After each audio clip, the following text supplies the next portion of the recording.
Your BMW vehicle features 8 programmable functional bookmarks that are located here. These can easily be set to access a number of iDrive functions such as navigation destinations, contacts, or audio sources.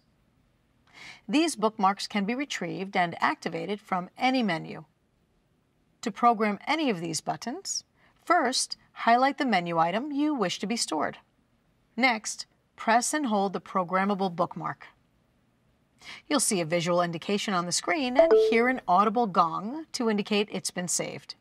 If you wanted to assign your station preset list, first, access that list through the radio menu. Highlight it, and then press and hold one of the bookmark buttons. Now, anytime you press that button, your vehicle will automatically display your preset list.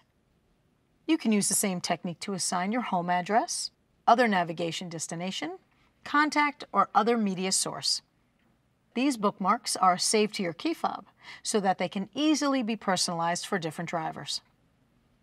To view what's stored in the bookmarks, lightly touch the buttons and the preview information will be displayed on the iDrive screen.